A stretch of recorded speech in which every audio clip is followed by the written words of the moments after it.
For years, there was one man in the entire financial world who became famous for a single promise. He would never sell his Bitcoin. Michael Saylor built his entire reputation and the reputation of his company on the idea that you accumulate Bitcoin and you hold it no matter what the market does. Now, he became the face of Diamond Hands conviction in this entire industry for that. And then over the last few days, the headlines screamed that he finally did it. He sold. And the moment that story hit, of course, fear started to rip through the market. People panicked, and a lot of regular investors sold their own positions because they thought if the king is selling, it must be over. So I want to show you what actually happened with that, because the truth is very different from what the headlines have told you. And the lesson inside this story is the one that could save your entire financial future. Now, I want to say I am not for or against Bitcoin in this video. I am just stating to you a neutral principle of how the headlines will shape things to persuade behavior patterns that could potentially make you end up on the short end of the stick. I'm using Bitcoin as an example, but I want you to put it towards any digital asset that you have conviction in, that you are holding. And again, I'm very neutral about this. I'm not here to say what Bitcoin will or will not do, or even if I like it or not. I am invested in Bitcoin. However, there are other digital assets that I enjoy much more than Bitcoin. I don't think that Bitcoin solves the same issues as some of the other digital assets. However, you have to pay attention to the strategies that exist that make you capitulate whatever conviction you have concerning your digital assets. Now, I'm Kamilah Stevenson, and around here we do talk wealth. Go ahead and like the video and subscribe if you have not already. No, this is not financial advice to you. This is only for educational and entertainment purposes. And I want to know from you, if you do hold Bitcoin, are you a Bitcoin maximalist? Are you just holding a little bit of it? What are your thoughts on Bitcoin? I'd love to hear from you. Now, I want to share what really happened. So Michael Saylor's company, which is the largest corporate holder of Bitcoin in the world, disclosed in a regulatory filing that he had sold 32 Bitcoin. Now, let me put that number in perspective for you, because this is where the headlines is going to fall apart. This company holds hundreds of thousands of Bitcoin. So selling 32 out of a position that massive is the equivalent of you having $100,000 in the bank and spending about $10. It is a rounding error. It is so small that it doesn't even register against what they actually hold. And the reason that they did it was purely operational. They sold that tiny amount to help fund dividend payments to their shareholders, which is a normal corporate housekeeping move. Hey, fellow investors, Kamilah here. Quick heads up for all you smart investors watching this.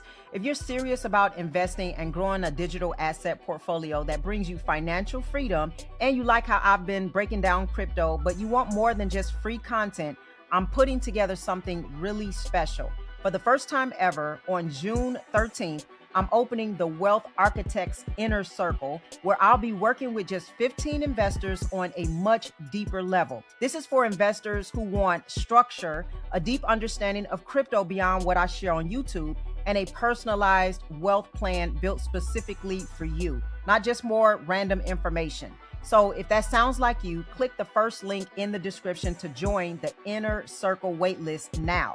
Spots will be limited once enrollment opens, and the waitlist members get first priority. So be sure to check the first link in the description and put your name on it. So they're a dividend company, and they pay those who own their shares dividends, basically. Okay. Now, analysis across the industry confirmed the same thing, that the sale was financially immaterial and meant nothing for the broader supply of Bitcoin. I don't know if that's true or not. I'm just reporting what the analysts have said and just comparing how much they sold to how much they have to know that it's not really much.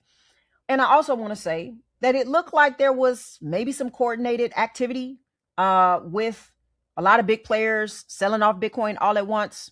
I did see that. I don't know what to take of it, but I don't know if they aligned themselves with the fact that they knew he was going to sell, and then They started to sell because maybe they know Bitcoin is going down. And I don't know. I am just sharing with you that if you hold a digital asset because you believe in it, like XRP for me, like XLM and HBAR, then you have to make sure that you are not being swayed by the horse and pony show in front of you to make you lose your position. Okay. This is a long-term game that we're playing for generational wealth. And if you get caught up in the day-to-day shenanigans, you are not going to last through this. Set your face like a flint and figure out why you're holding these digital assets. Do you want generational wealth or you don't? Because if you're trying to make a quick buck, then you're gambling with infrastructure. And you are going to get played every time because there is too much manipulation in this game for you to play games with it. Let them do what they're going to do. If opportunity comes and there's a sell-off, guess what? Happy day. It's a sale day. It's just that simple. Now, let me explain what the headlines did. They took a $10 withdrawal from a $100,000 account and they turned it into Michael Saylor is selling. The king has lost faith. The top is in, and that level of fear is going to spread faster than truth. Now, do I know if the top is in? I'm not saying the top is not in. I don't know. All right. I'm not a chart expert. All right. There's a lot of people who feel like Bitcoin will fall all the way down to maybe 40,000. We will see. Okay. I do look at the charts. They weren't looking good. They did look like there was some more selling pressure that will happen. We also do have the reverse carry trade at play. So we could see some lower numbers. I would love to see some lower numbers for the digital assets that I believe in because I know that wealth is built in the buy. It's built in the fear. It's built in the sell-off, in the manipulation, in the pullback, in the recession, in the moment where blood hits the streets. I love it. And I love it to be that way. And guess what? I got my limit orders and I'm all ready to go. So people who did not stop to read past the headlines saw the word selling next to the most famous holder in the world and they panicked. So they dumped their own positions. They locked in their losses because a lot of them bought at the top and they're selling at the bottom as they always do, right? And they got shaken out of assets that they've been holding for years, all because of a story that when you actually look at the numbers meant almost nothing. And I say this to Bitcoin, but remember, I am applying this to your digital assets because as Bitcoin go down, there's other altcoins that's connected to that. So they go down also. And so people just start selling. All right. And there's other reasons that people sell. I'm just giving you one perspective. But this is one of the most important lessons I can teach you about building wealth. And it has almost nothing to do with the charts or technical analysis. It is about understanding how fear is manufactured and sold to you. The financial media does not make money when you stay calm. They make money when you click, and nothing makes you click faster than fear. So what they do is they take small events and they wrap them in the most alarming language possible because your panic is their business model. And the investors who win over the long term are the ones who learn to pause, read past the headline, and ask one simple question. What actually happened here? And does it change anything? Does it really change anything? And most of the time, when you do that, you realize the answer is no. Think about what this sell-off is really made of right now. It's not a hack. It's not a technology breaking.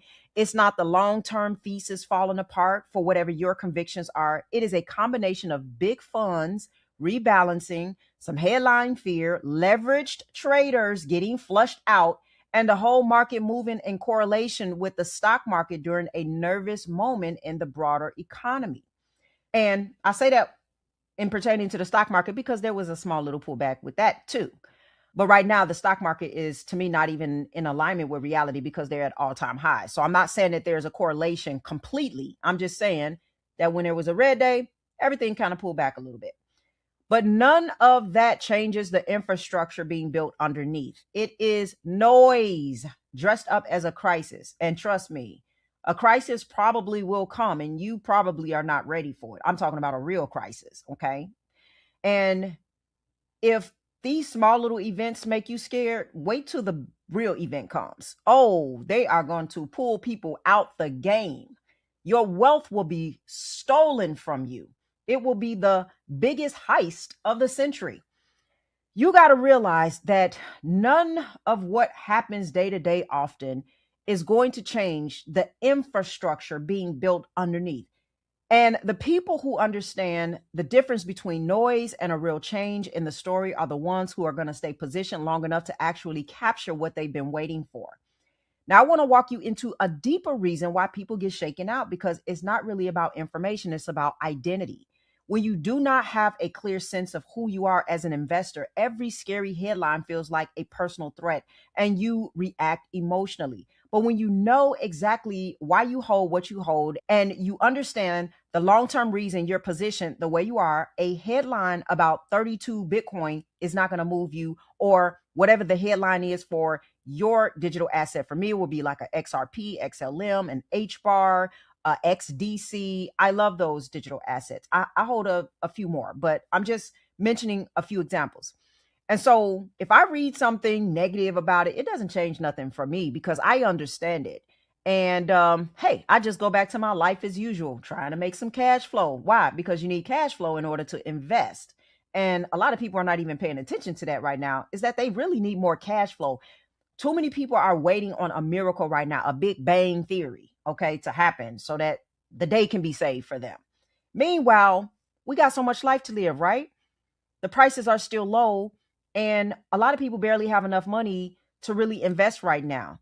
Don't wait on some miracle to happen. You should be working every single day towards whatever your financial goals and dreams are.